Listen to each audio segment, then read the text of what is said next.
All right, welcome back. It is the Vegas Take Sharp and Shapiro. Golf guru Dennis Silver's in studio. We're going to get to the second hour of the program. What is the future of Marvin Menzies at UNLV? Brian Salmon, Channel 3, will be joining us. Also, Alex Valentine, who is a hotshot L.A. movie producer, will be joining us with some movie reviews.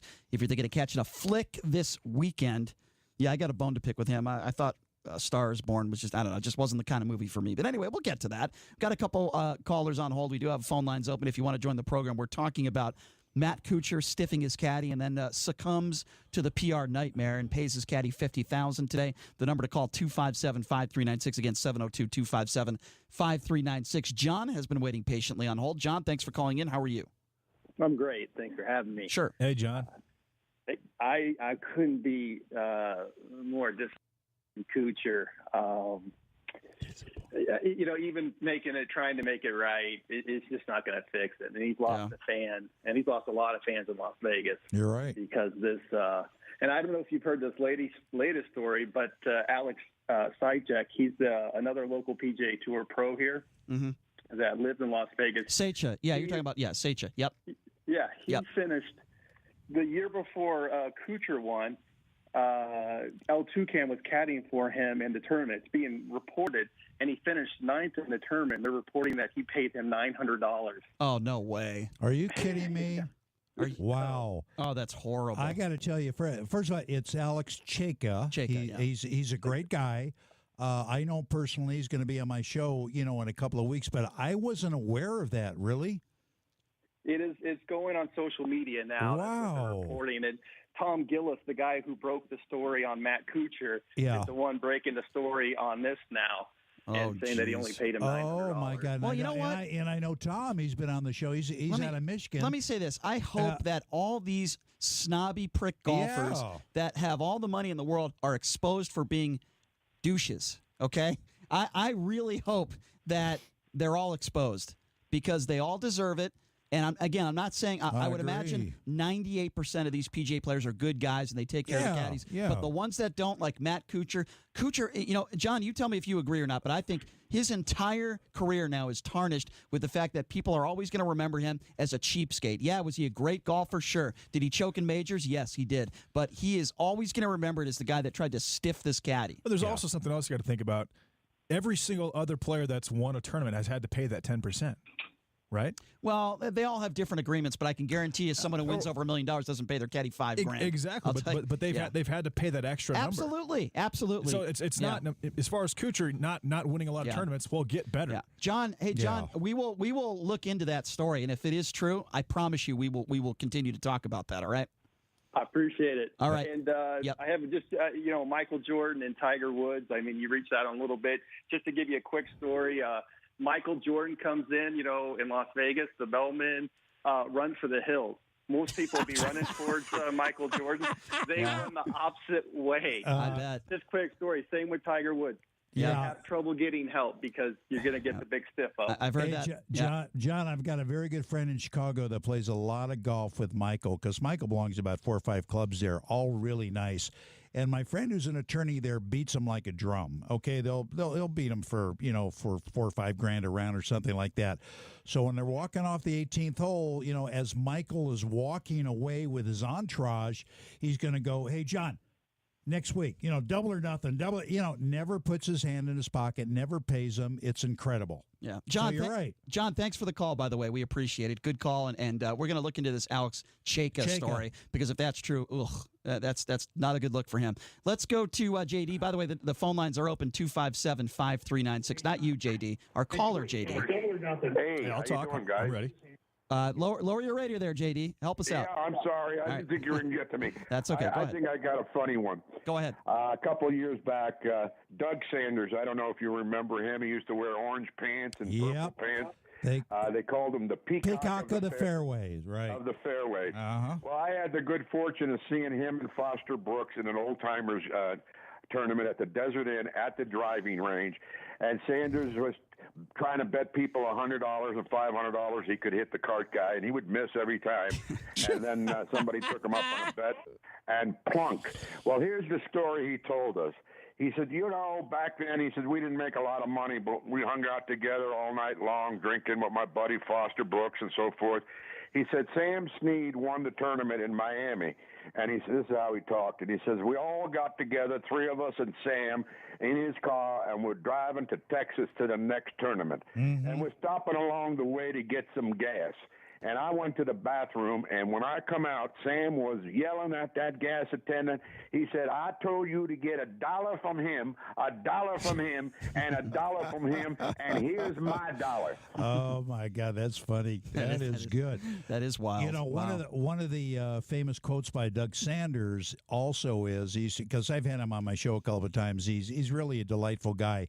But he said, Dennis, the only time when I was playing tournament golf, the only time I left the middle of the fairway was to walk over to the ropes, get a phone number from a young lady, and that's true. Yeah, that's true. He was so funny. I mean, he was worth the price of admission, along with Foster Brooks. We were just peeing in our pants. JD, I appreciate the story. That's a good story, man. Hey, by the way, one quick thing. Yeah.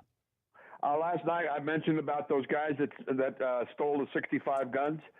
The magistrate, a gal named Nancy Koppe, K-O-P-P-E, she let them off on their own recognizance, even though they found the guns in their apartment. Well, that's pure stupidity, and I don't think any rational person would. Thank you for that update. I don't thank you for the call, JD. I don't think any rational person would agree with that. That's just absolutely insane. We were talking a lot about gun control yesterday because it was the 1-year anniversary of that horrible high school shooting in Parkland. So we had a couple good guests on talking about gun control. 257-5396. Let's go to Steve. Steve, thanks for calling in. How are you? Good, man. Yeah, I just wanted to remind you, I know you calling the guys pricks and what have you. Well, he is. He is. Stingy pricks or whatever you said. But, yes. At any given time, man, one of these guys are a car accident, a back injury away, and the career's gone. So what does that have to do with it? Big picture. That's all I'm saying. What does that have to do with it? Steve, with all due respect. What does that have to do with it? You're so I'm not going to take care. Hold on. Let me just. Rude names to okay, golfers. Steve. Let's have a good. Let's try to. You're a child, man. That's why the lady hung up, is because you. Actually, she didn't hang up. Tries to give you an opposition. I'm trying to have a debate with you right now. Over them. Would you like to have a debate? You don't know what you're talking about. Okay, so let's have a conversation then. Are you willing to have a conversation, Steve, or are you just going to call me names and hang up too? Well, that's what you do. So you're going to let me talk? And that, so I'm sticking up for them. Okay. I know what it takes. Steve, you know, these guys could have an injury and it's fine. done. Steve, so, you said that. You should now, give them some money, Steve, a little more. But Steve, you said that. A mooch and a prick and you don't know what his life is like. You don't know what his medical Steve, I will say one thing here. All these golfers have their careers insured. Steve doesn't understand. There's insurance companies. You can't buy a policy that's going to guarantee. So, Steve, money according for life. to when you go out, you're out. Steve, first of all, what player like a Matt Kuchar has gotten into a serious situation where his career is over? Can you name 3 in the last 100 years? I can name a ton of them. Well, let's hear it. How many win that much? Name the players. Name the players. Give me 3 right now. Give you 3 right now. Tiger Woods, look how he's. Tiger Woods is back making a lot of money. Excuse me, Tiger Woods just won a tournament. Excuse me, Tiger Woods just won a tournament a few months ago, and he just made $9.5 million splitting it with Phil Mickelson. And let's be honest, most of that was self-inflicted. That a guy can't be injured. Name me another player. Name me another player. Name me another player that in his career. Tiger Woods is wrong. Give me another one. You just said I'm not a golf fan. Well, dude, guess what, Steve, guess what? John, people under the bus when you know Steve, a career, just Steve, an NFL football player. Steve, you're a prick. Get off my show. Prick, you're a prick. Steve, you are nothing but a prick. Get off my show. Hey, Steve, you are a moron. You're telling me if you win $1.3 million, your defense of that is, well, I'm going to give my caddy $5,000 because I'm Steve, and you know what? I might get into a car accident, so my career might be over tomorrow, so I'm going to be a cheapskate and give There's a chance that Steve is related to Matt Kuchar. Yeah. Hi, I'm Steve. You know what? My waiter is serving me. It's possible his last name is Kuchar. Yeah. My name is Steve. The waiter might be serving me today, and it's a $300 bill. Hold on, but I'm only going to give my waiter $5 because you know what? Life could be over tomorrow, and I want to make sure I have enough money to give it to my family. I'm fine with the gripe, but at least be able to name 3 to 5 or 10 golfers. He couldn't because he's a loser. Yeah. He's a prick. You can't make a statement like that and not back it up, Steve. Of course, I knew I could trap him in a corner. The guy has absolutely no idea what the hell he's talking about, and he's a cheapskate. Steve, you're a cheapskate. Everyone runs from you if they at the valet. You're a cheapskate. What a joke. Can you believe there are idiots out there like Steve? that he's trying to be rationalize this $5,000 because he claims Matt Kuchar might get into an accident and lose his life or end his career? I just think that Steve wanted to insult somebody today. I do too. And you were that person, Brian. The only person he embarrassed was himself. Can we all agree on that? He was sticking up for what's her name who didn't call I in? don't know. First of all, he said that the other caller hung up. That's not true. He just didn't want to go on the air. He was sticking up for Olivia. 257-5396. Let's go to Jeff. Jeff, thanks for calling in. What's up, Jeff? Hey, how you guys doing today? I'm doing just wonderful. Doing very well. Wonderful. Man, I got to say, I've listened to this show a couple of times, and almost every time you're out calling people names. It's crazy. Jeff, you're a very nice person. I would never call you a bad name. You sound like a very intelligent caller, and thank you so much for calling in. I would let my kids, stay with you because you seem like a very responsible parent and a good person. No, my kids are in the car with me, and they asked me what the heck is going on the radio. Tell your kids. I just wanted to call and say, hey, man, maybe you got to tone it down with the name calling and stuff. You know what I mean? I know it's Las Vegas. Okay, so let me ask you a question, Jeff, with all due respect. It's not Jim, it's Jeff. Jeff, I apologize. Jeff, with all due respect, what would you call somebody who wins $1.3 million? And I understand your kids are in the car, but let's just see if you could be honest with me for just 1 second. Let's just say that $1.3 million is won on the bag, and the caddy is given $5,000. What would you call a person like that? Well, listen, I'm in business here in Las Vegas, and I deal with a lot of other business people, so-called business people, doing deals with. And yes. And you know what? You stiff me once, fine. You stiff me twice, that's shame on me. So you got to let this be known to everybody that this guy's a stiff. And don't bother with them. Okay. If he asks you to carry the bag, it's really not worth $5,000. Okay, well, you called him a stiff. You called him a stiff. I mean? No, I agree, I would Jeff. just say the guy's a pretty stiff guy. Jeff, I agree. We're in agreement. So tell the reason why I called that guy names is because he was trying to rationalize it and make it as if it is okay to tip someone less than a 0.1 fraction of what you win in a golf tournament. Now, I'm going to call it like it is on the air. If you want to listen to somebody that is just going to be nice to everybody and not really be – look, I'm passionate with my opinions. And if somebody is an idiot, I am going to say it on the air. You just gave me a rational answer and a good answer, and I respect that. But, in life, some people are more passionate than others, I guess. Some people are more opinionated than others. Just one quick comment, but if you continue to call, I know there's a lot of crazy people out there and people without your opinion, which is fine. Yeah. Everybody's got their own stuff, but to continually call people names and pricks, that you're going to lose your show, buddy. Thank you. Okay, well, I've been on the air, Jeff, for 20 years, so thank you for calling in. I guess you should be my agent. Thank you. I'm sure you have a ton of experience in radio. You know what, Jeff? You're a moron. Let's take the next caller. Let's go. I hope your kids heard that. Hey, kids, your father is a moron. I hope you're listening right now. Yes, to Jeff's kids, you should be embarrassed that is your father, okay? How do you like that, Jeff, okay? I might lose my show. You know what, kids? You might lose your father. What do you think about that? Let's go to Gary. Gary, thanks for calling into the Vegas Take. How are you, Gary? Hey, I'll save you a lot of time. Okay, I'm a moron, but I do great yard work, and you sound like you're really great as far as being fair and giving guys a break. So I'll give you producer my phone number, and when you need some yard work, I'll be right there, okay? You know what? And I promise you, Gary, I'll pay you more than what Kuchar pays. Yeah. $7, right? Keep me in mind. I don't know enough about golf for these situations. All right. Show. Gary, I love it when you call in, my friend. Thank you so much. Weekend. All right. You too. Bye, my friend. This is the kind of life we live in, right? Everyone's got to be nice and goody two-shoes to everybody. But you know what? People like that who complain about me calling somebody a moron are probably the same type of people that support Donald Trump. And you'll never hear them complain about Donald Trump. You'll never hear them complain about Donald Trump calling somebody a horrible name or saying something horrible. That's okay. But God forbid somebody on the radio tell it like it is and be honest. God forbid that happens. I cannot believe that somebody hasn't come up with one of the greatest tipping stories, especially in Las Vegas. You remember when Tiger Woods was here, won his very first tournament, TPC Summerlin. Right. And he left without tipping the locker room attendants. Did you know that? And then they called about a week afterwards, and he issued a big apology, sent a letter, and sent him money. He called their agent. Right. But according to him, it was just a, quote, oversight because he was so excited winning his first tournament. But that's a huge, stiff story. Come on.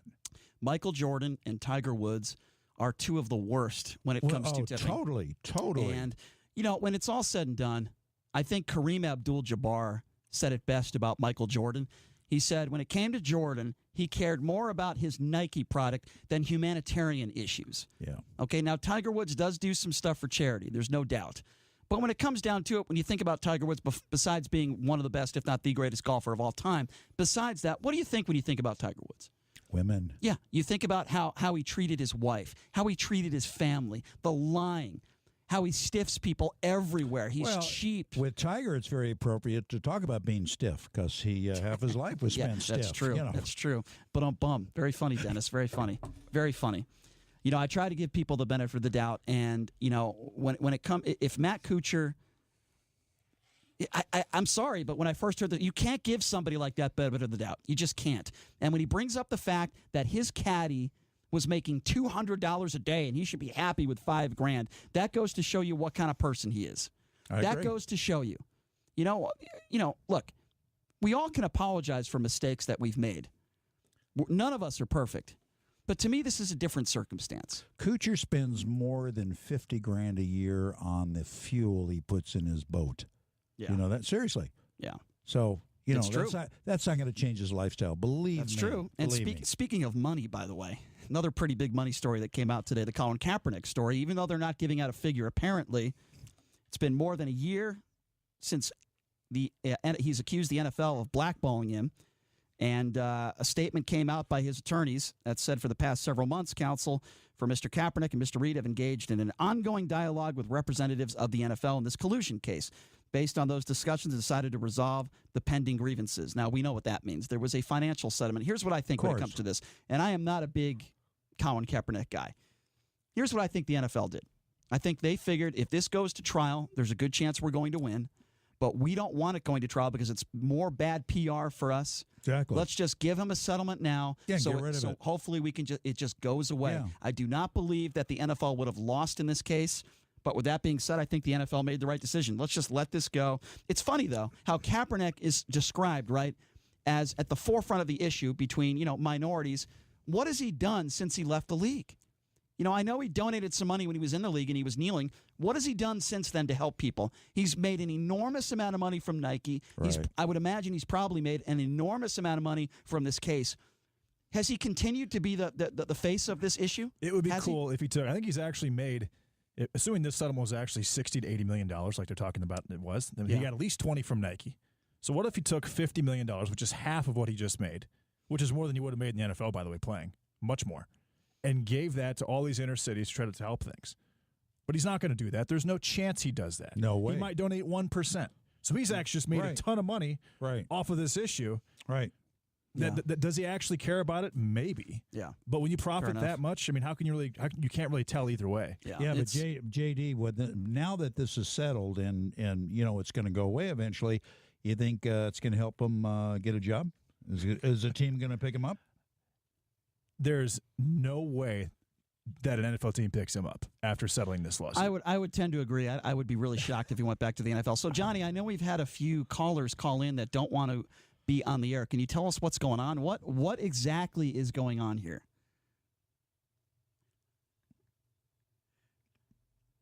Maybe you need to put a mint in your mouth. I don't know why they don't want to talk to you. She is. Okay, good. I'm glad she's willing to agree. So, Steve, you guys can't hear Johnny? No. Hopefully Johnny's going out over the air. I believe he is, right? Oh, you're not going out over the air. I can't hear a thing. I wanted you on the air, Johnny. I wanted you on the air to tell our listeners. Can you go on the air? Yeah, please go on the air and tell us, because that's why I'm asking you, because it's dead air. Go ahead. So tell us the torture that you've been going through here the last 20 minutes. So Olivia's called back. She's enjoying the show. She would be on air, but she has to pick up her daughter, and they're going to go do volunteer work. Okay. Reasonable. Nice. But she says, as the conversation has progressed, her opinions do kind of lean or in line more with yours. There we go. right. There Small we victory. go. There we go. On the other hand, Steve is super upset. I heard one of Jeff's kids. I heard one of Jeff's kids called up and also agreed with me. That's just a rumor. I don't know if that's true or not. But anyway, well, Olivia, I'm glad. I'm glad you gave me a chance and you listened. Regardless of all the other rhetoric that's going on, the bottom line is I just want people to take care of other people. I'm a good Samaritan. I'm a model citizen. I want people to tip. I want people to take care of others. And in this specific situation, Matt Kuchar did not take care of his caddy. And when people hear $5,000, the average Joe will say, well, wow, that's a lot of money. But when you win $1.3 million, it's not a lot of money. You are stiffing somebody. You know what he could have gotten for that $5,000? What's that? He could have got a set of PXGs. Or maybe a good lawyer. Let's go to Ellie, thanks for calling in. How are you? Hi, I'm good. How are you guys doing? Doing good. You know, Hi, Ellie. what I've discovered, those who make the most tip the least. Now, I've done limousines. I can remember one story I have when I was driving in San Francisco. One of the San Francisco 49ers, and I can't remember his name, but a big guy, I pick him up from somewhere, wherever, and I drop him at home, and he gets home, and he says, oh, my God, my wallet is inside. He didn't say, let me go and get it. I don't have my wallet on me or whatever. But the bottom line is he did not tip. And I've discovered the more you make, the least you tip. You know what? You are she's so right. She's right. It's really sad. You are so right. Yeah. And I've seen even panhandlers, if they get $5 or whatever, I've seen them actually give money to other panhandlers. I've actually seen that. And I'm not saying they're all like that, but you are so right. I feel like the people with the most money, not all, but a lot of people that I hear that are the worst when it comes to tipping are wealthy. Yeah. You're right. And we named a few. Yeah, you're right. So how long have you been a limo driver for? You still driving? Well, for a while, but now here, since I've been here in Vegas, because San Francisco, nobody can live there anymore. But here, I did Uber for a while. Nice. Now that's the exception, because people are generous. Yeah. A lot of my convention goers and stuff. But like if it's people like Kuchar and that make millions, sure, that forget it. They don't give anything. Do you play golf? Do you play golf on? I can. All right. Yeah. But I'm not good at it like most people. Well, let me tell you something. I'm not either. Let me tell you something. I'm so glad you called, and I'm so glad you gave us that perspective. For some of these other people that are calling in that are defending Kuchar, they've never done in their life what you do, and I'm so glad you called in. Thank you so much. Steve didn't really defend Kuchar. All right, well, we got to take a quick break. When we come back, we'll take some more of your calls at 257-5396, and we'll get to some movie reviews and much, much more. You're listening to The Vegas Take on the all-new 101.5 FM, 720 AM KDWN.